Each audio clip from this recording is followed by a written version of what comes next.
Cette émission vous est proposée par l'Institut universitaire de la Côte.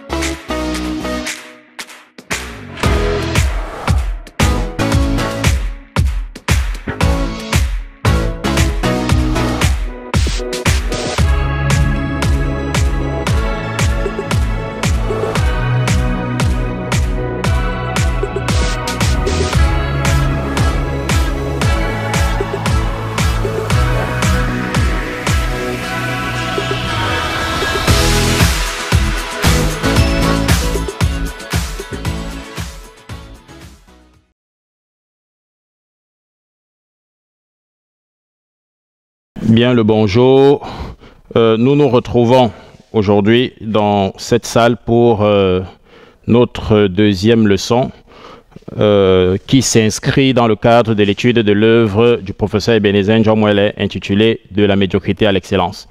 Donc j'aimerais rappeler que conformément à l'étude de cette œuvre, la fois dernière nous avons travaillé sur le chapitre 2 qui était intitulé « La misère de l'homme ». Pourquoi est-ce que c'est important de rappeler cela ?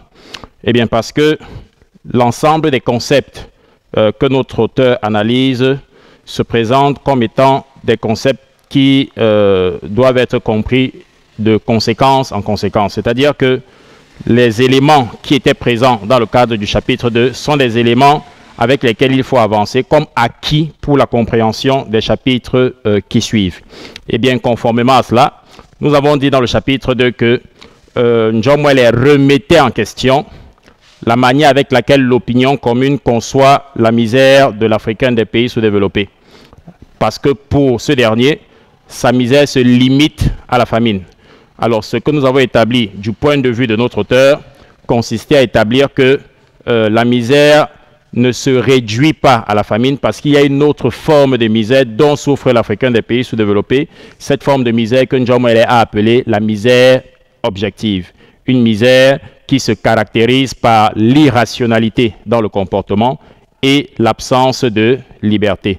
C'est-à-dire qu'il s'agit d'une forme de misère qui attaque la dimension morale de l'homme, qui attaque la mentalité de l'homme et qui se traduit par le fait qu'il possède, ou alors qu'il est victime plutôt de problèmes moraux tels que le dogmatisme, l'analphabétisme, l'aliénation, etc.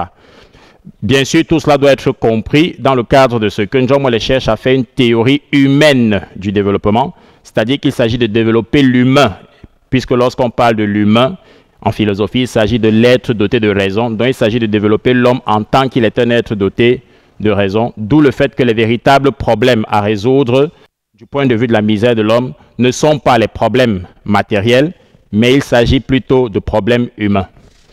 Alors, pour le cadre de la leçon d'aujourd'hui, en rapport avec notre troisième chapitre qui est intitulé « L'homme critique », on se situe justement dans la continuité du décryptage de la situation dans laquelle se trouve l'Africain des pays sous-développés. Ce chapitre 3, duquel est tiré le texte que nous avons au tableau, nous allons y venir, s'intitule « L'homme critique ». Alors, tout de suite, je préfère vous mettre en garde parce que depuis le début de l'année, on a parlé du fait que la critique représente un élément fondamental en philosophie au sens où c'est elle qui permet de remettre en question toutes les vérités qui nous arrivent comme étant des vérités absolues ou encore des vérités dogmatiques. L'homme critique dont parle Njomwele ne doit pas être compris comme cet homme-là qui a un esprit critique. Ça, c'est la première erreur qu'il ne faut pas faire. J'ai lu les travaux de certains d'entre vous qui ont justement compris l'homme critique de Njomwele comme étant un homme qui a l'esprit critique et qui remet les choses en question. Vous devez savoir que si vous procédez comme ça, vous êtes en train de fausser complètement la compréhension de la thèse de l'auteur et vous êtes en train de corrompre son point de vue. L'homme critique dont parle Njomwele, c'est un homme qui est dans une situation critique. Alors, si vous repartez au début de ce troisième chapitre, Njomwele nous fait lecture justement d'une situation. Il fait une analogie avec un homme qui est égaré en pleine forêt et qui traduit justement la situation de crise ou encore la situation critique dans laquelle se trouve l'Africain des pays sous-développés. Donc, je vous fais lecture de ce petit extrait pour que vous puissiez bien comprendre. Ça va nous permettre de savoir exactement comment est-ce que nous devons aborder le texte que nous avons au tableau. Alors, John Moelle écrit au début de ce chapitre, l'homme critique, « Celui qui, égaré en pleine forêt, au lieu de marquer un temps d'arrêt pour essayer de se réorienter, se met à courir à gauche, à droite, devant, derrière, compromet ses chances de retrouver le chemin. Non seulement il peut être définitivement perdu, mais son comportement désordonné aura d'abord fait de lui un homme malade. L'homme de l'Afrique sous-développée est aujourd'hui un homme malade, le citadin bien plus atteint que le paysan, l'alphabétisé plus que l'analphabète. Et nous ne parlons pas de maladie physique, nous voulons plutôt évoquer cette désorientation culturelle et mentale qui entraîne ce qu'il est convenu d'appeler dépersonnalisation. Je m'arrête là pour faire commentaire de ce petit extrait qui va nous permettre de cerner la quintessence de ce dont il est question dans ce chapitre 3 intitulé « L'homme critique ». Alors, l'analogie avec l'homme de la forêt qui est égaré traduit fidèlement la situation de crise dans laquelle se trouve l'homme critique. Effectivement, lorsque vous vous retrouvez dans une forêt et que vous êtes égaré, l'attitude rationnelle à adopter serait de marquer un temps d'arrêt et de réfléchir, de vous servir de votre raison, de réfléchir pour essayer de vous réorienter, plutôt que de courir à gauche, à droite, parce que vous espérez retrouver votre chemin. On voit bien tout de suite que celui qui se comporte de la sorte, effectivement, compromet définitivement ses chances de retrouver un jour son chemin. Alors, le fait que cet homme court de gauche à droite traduit chez l'Africain actuel des pays sous-développés le fait que cet Africain est dans ce qu'on appelle une sorte de désorientation culturelle. Et je m'explique. Nous prenons un exemple exemplaire pour bien illustrer cette situation. C'est qu'aujourd'hui, les Africains sont comme ignorants d'eux-mêmes, c'est-à-dire ils sont ignorants de leur passé, ils sont ignorants de leur culture, ils confondent culture et tradition, et par conséquent, ils ne savent pas d'où ils viennent. Et si vous ne savez pas d'où vous venez, eh bien, vous ne pouvez pas savoir où est-ce que vous allez. Donc, si vous êtes ignorant de votre identité, si vous êtes ignorant de vos origines, tout le monde peut venir vous dire, voilà ce que vous êtes, vous allez prendre ces catégories pour dire, effectivement, c'est ce que nous sommes. Eh bien, on voit bien qu'il s'agit là d'une situation de désorganisation mentale dans laquelle se trouve l'Africain des pays sous-développés. Il s'agit donc, pour John Moelle, de faire comprendre aux Africains qu'ils doivent se ressaisir, ils doivent marquer un temps d'arrêt, ils doivent réfléchir sur eux-mêmes, ils doivent se réorganiser justement pour ne pas sombrer dans cette aliénation mentale qui les maintient justement dans la situation de crise, c'est-à-dire dans la situation critique dans laquelle ils se trouvent, d'où ce fameux chapitre qui est intitulé « L'homme critique ». Donc, voilà ce qu'il faut connaître en arrière-plan si vous voulez bien aborder cet extrait de l'œuvre de John Moelle qui touche, selon moi, à la quintessence même de ce dont il est question dans son chapitre. Et je rappelle à ce titre que lorsque notre auteur se propose d'examiner un concept, il commence d'abord par montrer comment est-ce que cela se traduit en Afrique sous-développée, ou alors il commence d'abord par exposer la conception commune du concept dont il est question. Pour ce qui concerne donc l'homme critique, vous devez savoir qu'en arrière-plan, il ne s'agit pas de l'homme qui a un esprit critique, mais plutôt d'un homme qui est dans une situation critique, c'est-à-dire un homme qui est dans une situation de crise. Ce qui vous fait comprendre que c'est donc une situation de laquelle, ou alors une situation qu'il faut quitter parce que ce n'est pas une situation qui pourrait favoriser son développement. Ceci étant dit, nous pouvons aborder ce sujet qui peut nous permettre de comprendre de quoi parle John Moelle lorsqu'il parle de l'homme critique. Alors le sujet, la consigne, nous dit dégager l'intérêt philosophique du texte suivant à partir de son étude ordonnée. Le texte débute par le dédoublement.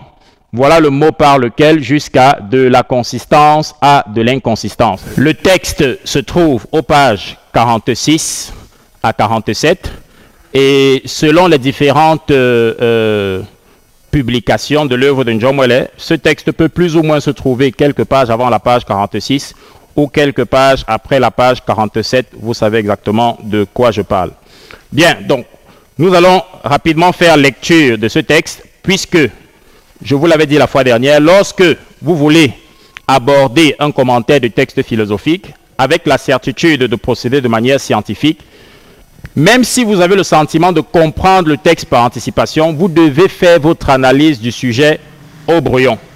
Vous devez procéder de manière méthodique, et la première étape de cette analyse consiste à faire une lecture détaillée du texte, de manière à ressortir non seulement le contenu explicite, mais également et surtout le contenu implicite. Pourquoi c'est important? Eh bien parce que dans la majeure partie des cas, la profondeur d'un texte réside toujours dans ce que l'auteur laisse entendre, c'est-à-dire dans ce qui est sous-entendu, dans ce qui n'est pas dit de manière explicite. Alors nous faisons lecture du texte pour l'explication détaillée. L'auteur commence. Le dédoublement. Voilà le mot par lequel nous pourrions résumer l'état de crise de l'homme critique.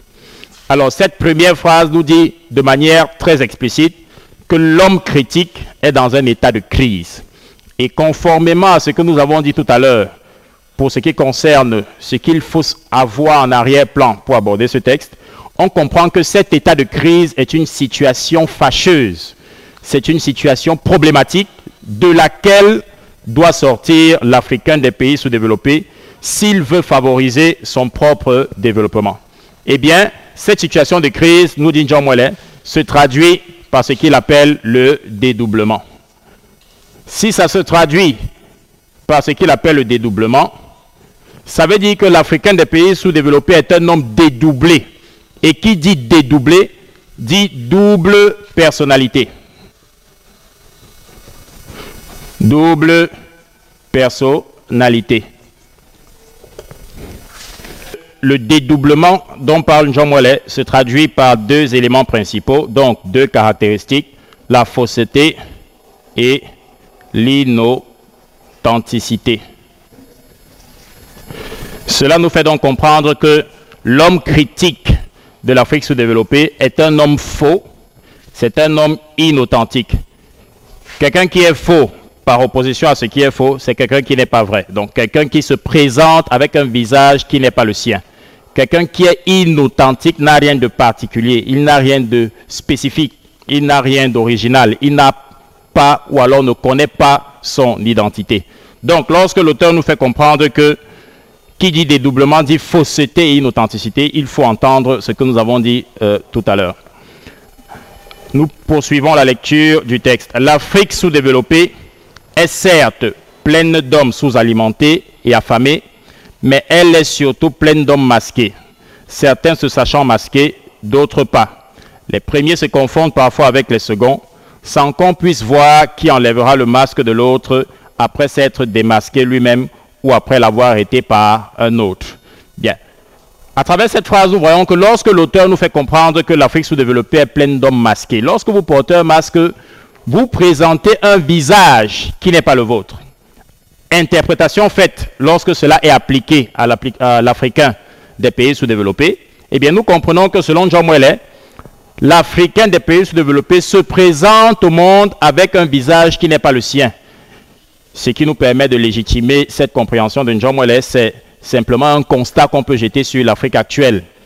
Les cultures et autres exportées via les réseaux sociaux, via la télévision, via Internet, nous font comprendre que les Africains aujourd'hui vivent avec une manière de faire qui n'est pas la leur, parce que c'est une manière de faire qui ne leur est pas propre, c'est une manière de faire qui ne leur est pas authentique, d'où justement la fausseté et l'inauthenticité qui les caractérisent.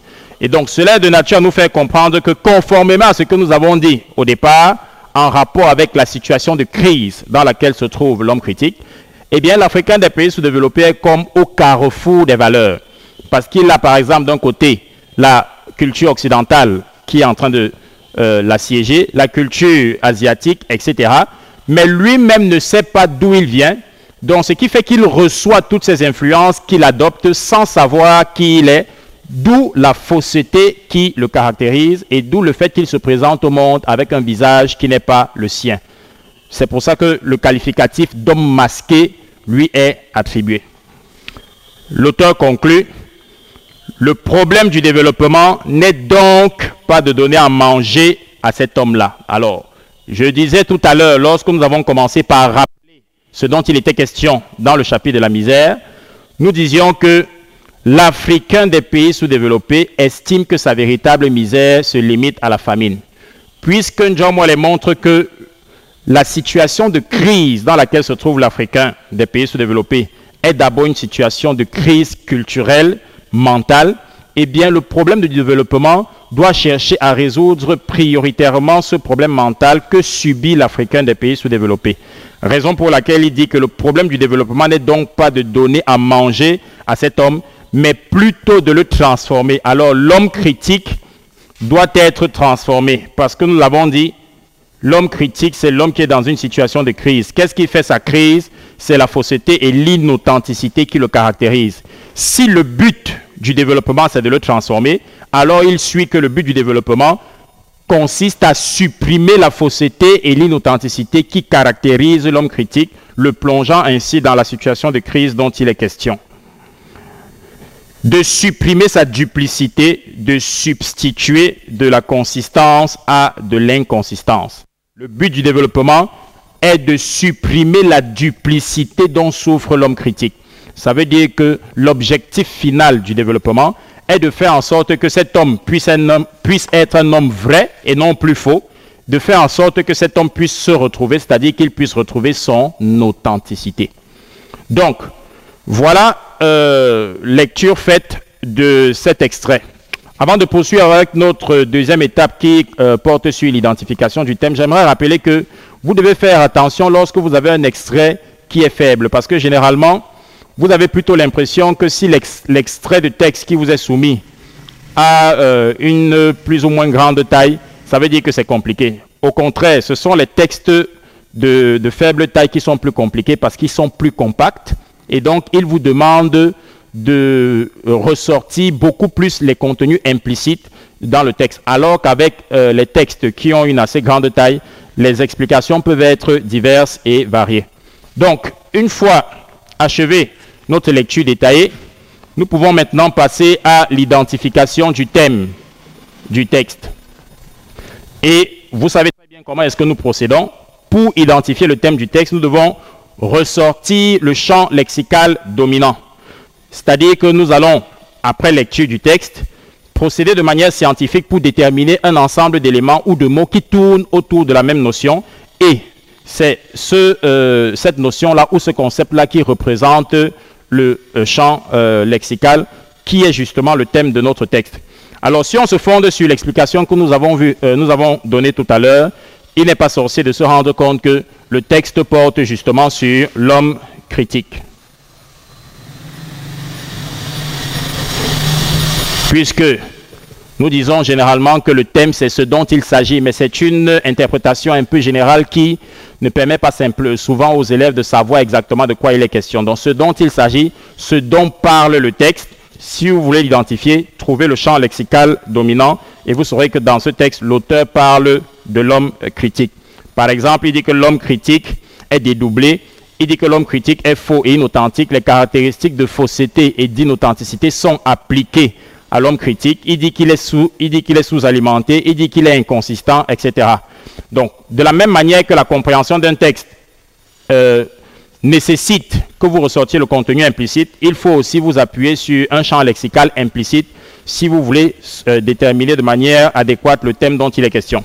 Alors, après avoir identifié le thème du texte, vous devez formuler de manière adéquate le problème, c'est-à-dire la préoccupation dont il est question dans le texte. De quoi, de quel problème, ou alors quel est le problème que l'auteur examine? Quelle est la question, voilà, à laquelle l'auteur veut répondre, parce que le problème est une question.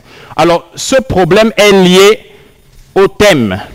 Si votre thème, c'est l'homme critique, vous comprenez donc que l'interrogation ne peut être qu'une interrogation sur ce dont il est question. Vous ne pouvez pas trouver un thème qui est l'homme critique, et vous nous dites que le problème, c'est de savoir comment les Africains se comportent. Ce n'est pas possible. L'expression homme critique doit apparaître dans le problème que l'auteur se propose de résoudre. Alors, la lecture de notre extrait nous fait comprendre que l'auteur s'interroge sur la question de savoir quelle est la nature de l'homme critique. Ça veut dire, encore en d'autres termes, qu'est-ce qui caractérise? Parce que lorsqu'on dit la nature d'une chose, on dit comment la chose est. Parfois, vous entendez dire « c'est ma nature ». Quand quelqu'un dit « c'est ma nature », il veut dire « c'est comme ça que je suis ».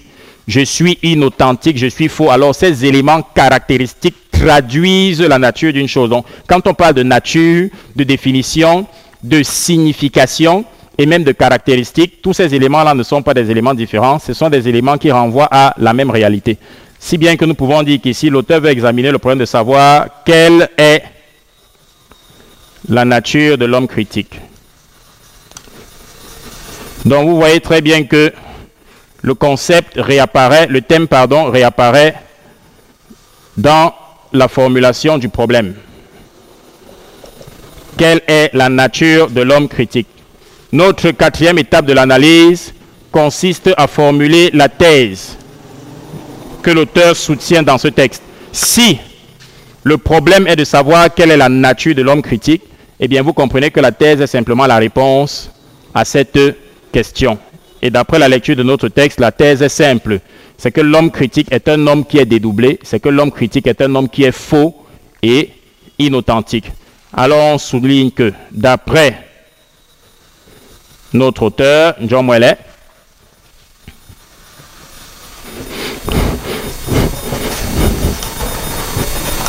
l'homme critique se caractérise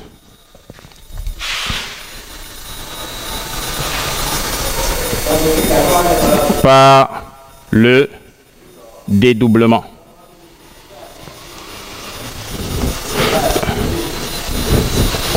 Je le disais encore la fois dernière, l'essentiel c'est de ressortir l'idée de fond. Ce n'est pas la formulation, il n'y a pas une formulation qui est unilatérale. Vous pouvez formuler la thèse de votre propre manière pourvu qu'on puisse identifier là-dedans l'idée qui consiste à dire que voilà comment se présente par exemple l'homme critique.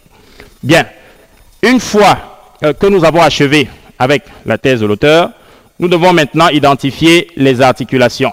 Et c'est là où vous avez le plus de difficultés, parce que les articulations représentent les étapes du raisonnement de l'auteur. Et nous vous avons fait comprendre que les articulations, c'est-à-dire les étapes de raisonnement, sont généralement comprises entre 2 et 3. Jamais moins de 2 articulations, jamais plus de 3. Sur certains travaux que vous m'avez envoyés, j'ai vu un de vos camarades qui a identifié qu'il y avait une seule articulation dans le texte. Si on parle des étapes de raisonnement, vous comprenez bien que ça ne peut pas être une articulation.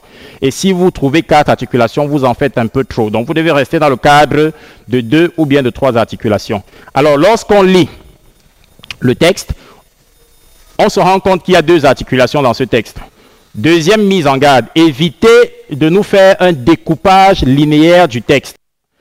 Ce n'est pas parce que vous pouvez facilement identifier que la première articulation commence ici et s'arrête à la 5e ligne que vous allez mettre ça par écrit. Contentez-vous de nous énoncer les idées qui permettent de traduire justement les étapes de raisonnement de l'auteur, sans nous dire la première articulation commence à la première ligne, ça s'arrête à la 5e ligne, etc. Alors on se rend compte qu'il y a 2 articulations dans le texte, et la première articulation consiste à montrer en quoi la fausseté et l'inauthenticité traduisent la situation de crise de l'homme critique. Si bien que si vous voulez formuler votre introduction partielle au début de votre développement, vous allez dire que pour soutenir son point de vue, John Mwele organise son raisonnement autour de 2 idées. Vous mettez un point, faites-moi des phrases simples, et puis vous entamez la première idée en disant que dans la première étape de son raisonnement, il montre en quoi la fausseté et l'inauthenticité traduisent la situation de crise de l'homme critique. Vous mettez un point avant d'annoncer la deuxième idée.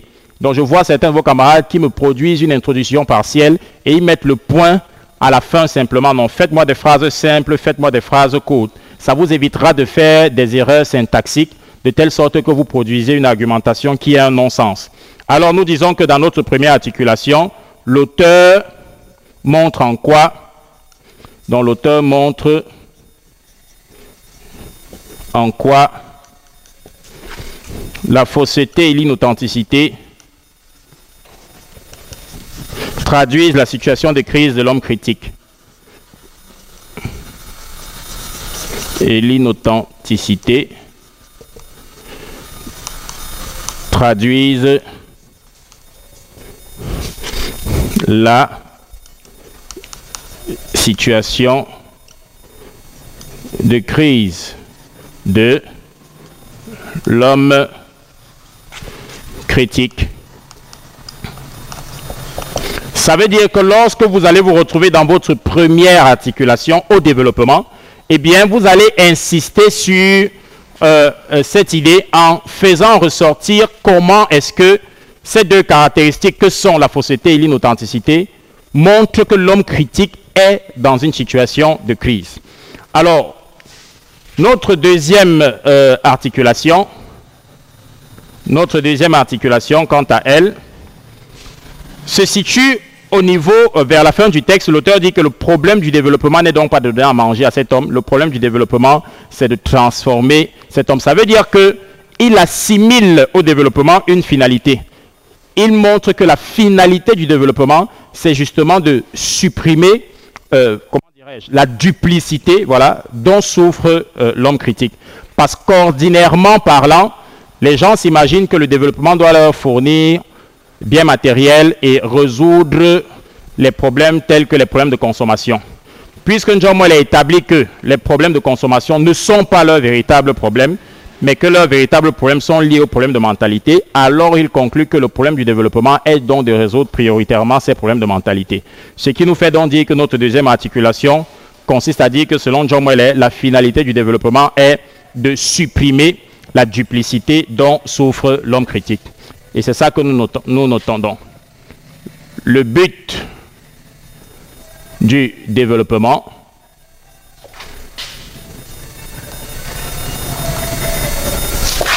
est de supprimer la duplicité dont souffre l'homme critique.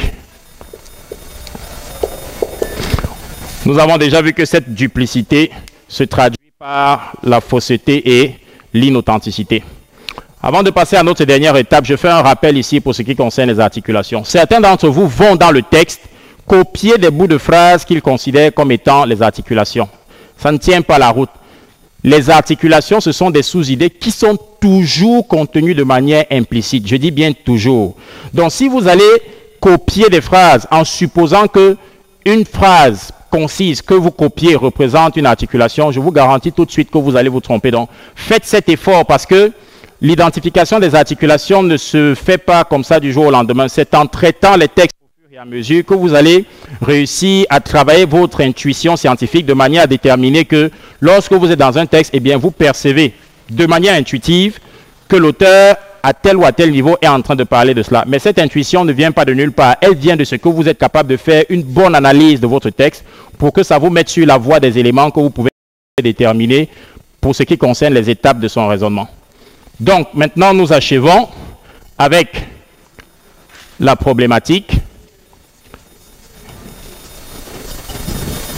qui doit reposer sur les idées que nous pouvons identifier ou alors l'idée que nous pouvons identifier pour critiquer la thèse de l'auteur. Une fois de plus, évitez d'attaquer de front la thèse de l'auteur. L'auteur dit la fausseté et l'inauthenticité, ou alors que l'homme critique est un homme dédoublé. Et vous voulez le critiquer en disant non, ce que John Moyle dit n'est pas juste. On ne critique pas un auteur en niant ce qu'il dit.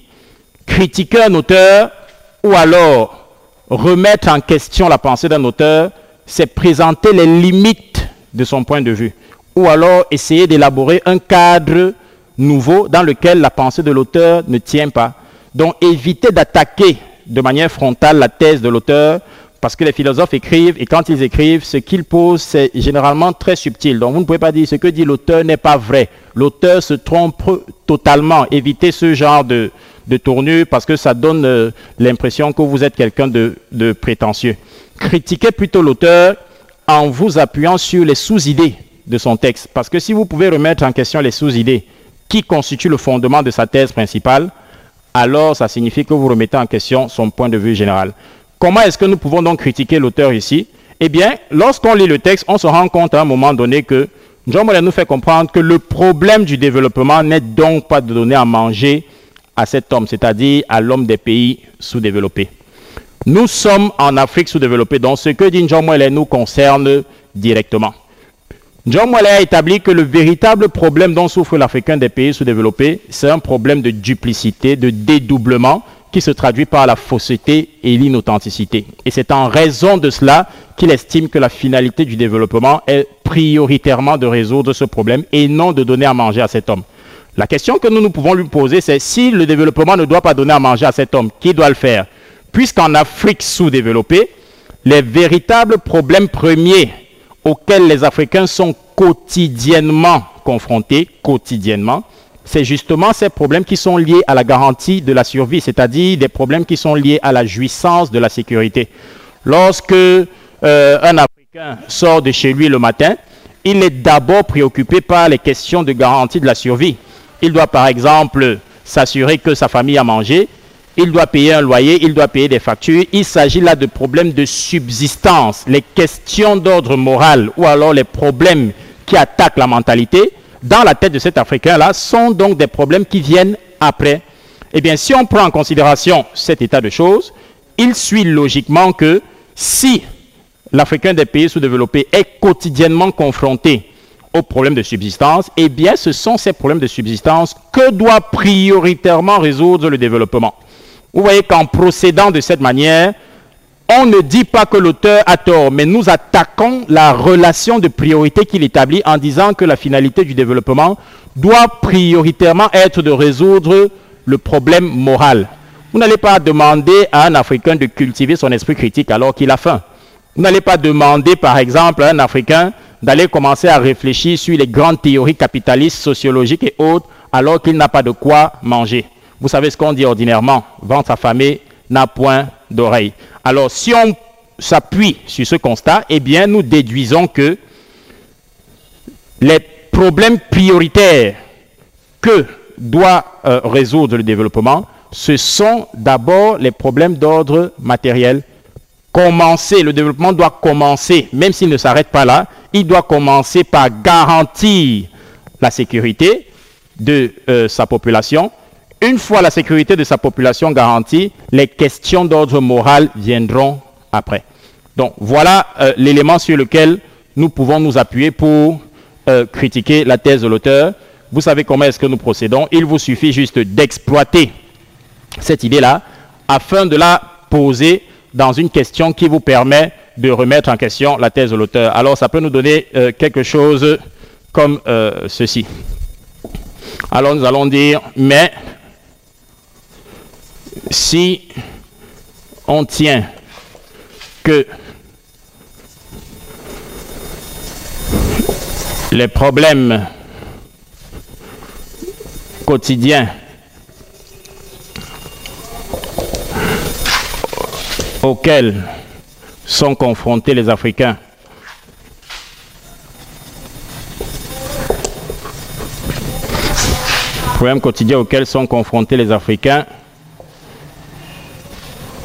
sont liés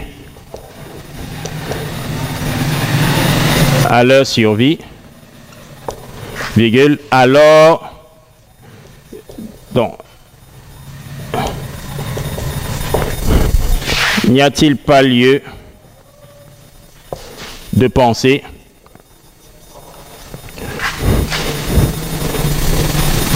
que c'est d'abord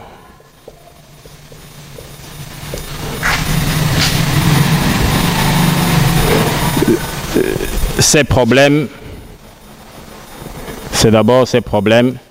que doit résoudre le développement.